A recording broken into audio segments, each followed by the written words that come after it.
Bacaan dari surat Rasul Paulus kepada jemaat di Roma.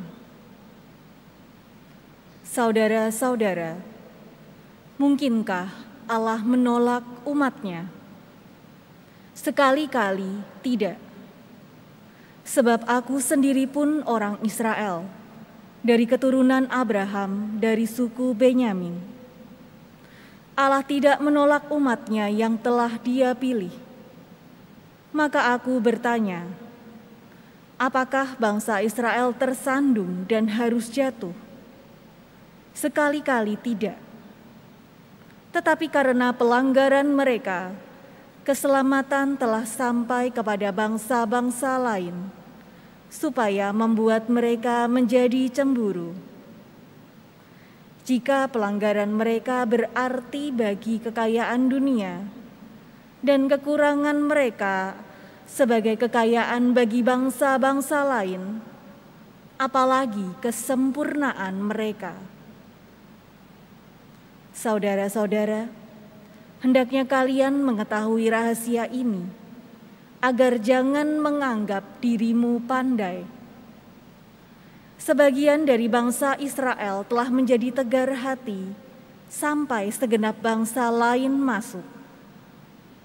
Dengan demikian, akhirnya seluruh Israel akan diselamatkan seperti ada tertulis. Dari Sion akan datang penebus. Ia akan menyingkirkan segala kefasikan dari Yakub. Inilah perjanjianku dengan mereka apabila aku menghapuskan dosa mereka. Mengenai Injil, orang-orang Israel adalah musuh Allah oleh karena kalian. Tetapi mengenai pilihan mereka adalah kekasih Allah oleh karena nenek moyang. Sebab Allah tak pernah menyesali kasih karunia dan panggilannya. Demikianlah sabda Tuhan. Syukur kepada Allah. Tuhan tidak akan membuang umat-Nya. Tuhan tidak akan membuang umat-Nya. Berbahagialah orang yang Kau hajari ya Tuhan, yang Kau ajari Taurat-Mu. Hatinya akan tenang di hari-hari malapetaka. Tuhan tidak akan membuang umat-Nya. Sebab Tuhan tidak akan membuang umat-Nya, dan milik pusakanya tidak akan Ia tinggalkan. Sebab hukum akan kembali kepada keadilan, dan semua orang yang tulus hati akan mematuhi. Tuhan tidak akan membuang umat-Nya. Jika bukan Tuhan yang menolong aku, sudah lama aku merunduk di tempat sunyi. Ketika aku berpikir, kakiku goyah, kasih setiamu ya Tuhan menopang aku. Tuhan tidak akan membuang umat-Nya.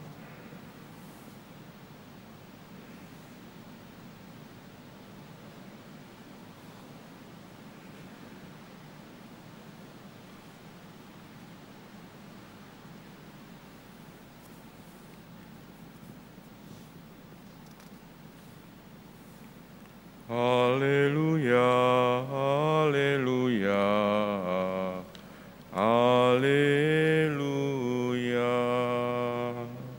Haleluya, haleluya,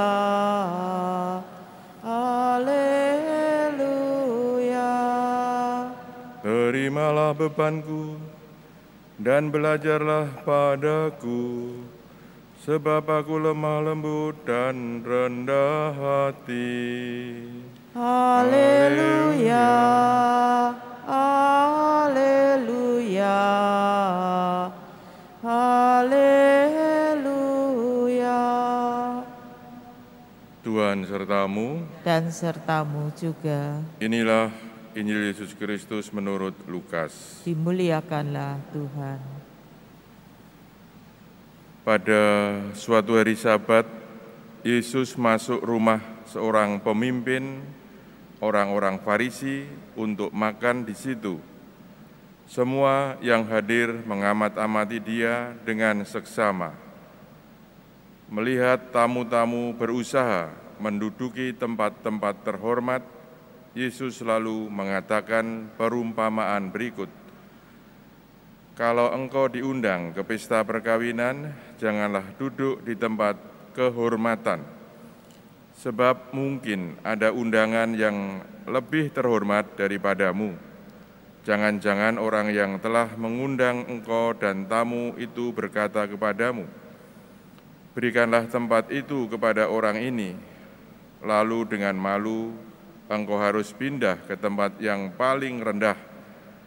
Tetapi apabila engkau diundang, duduklah di tempat yang paling rendah.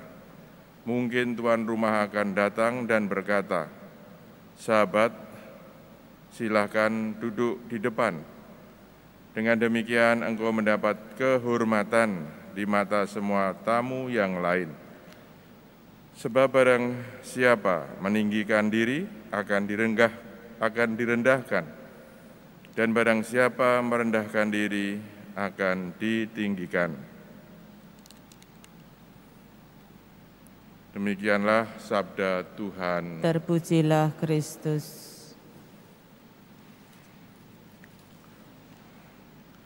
Saudara-saudari yang dikasihi Tuhan, Injil pada hari ini berkisah soal atau tentang orang yang meninggikan diri akan direndahkan dan orang yang merendahkan diri akan ditinggikan. Mungkin lebih tepat ditafsirkan meninggikan diri dengan meninggikan hati.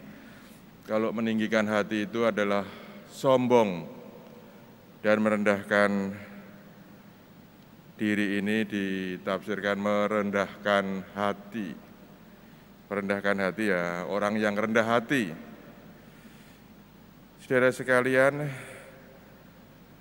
dari bacaan Injil ini Yesus sebenarnya mau menyampaikan agar kita selalu bersikap rendah hati, bukan sombong seperti orang-orang Farisi, ahli-ahli Taurat, yang di dalam Injil itu selalu merasa paling benar sendiri dan merendahkan orang lain.